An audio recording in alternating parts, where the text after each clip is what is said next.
Welcome back to the channel. Physics questions part 13. ചോദ്യങ്ങളും അവയോടൊപ്പം ഉത്തരവും നൽകിയിട്ടുണ്ട്.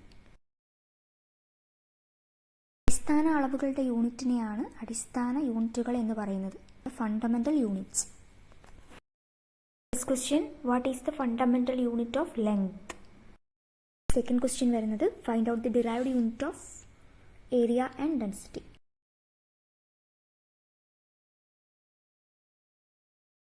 ഒരു ക്വിൻ്റൽ എന്നാൽ 100 കിലോഗ്രാം ആണ്.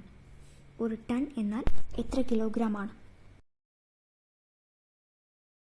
പെട്രോള്, മണ്ണെണ്ണ വെള്ളവുമായിട്ട് സാന്ദ്രതയിൽ എങ്ങനെ വ്യത്യാസപ്പെട്ടിരിക്കുന്നു?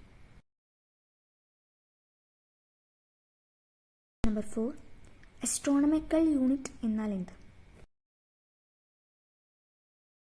ചോദ്യം, എത്ര ലൈറ്റ് ഇയർ ആണ് ഒരു പാർസെക്? ദൂരത്തിൻ്റെ വ്യത്യസ്ത അളവുകൾ താഴെ കൊടുത്തിരിക്കുന്നു. അവയെ അവരോഹണ ക്രമത്തിൽ എഴുതുക.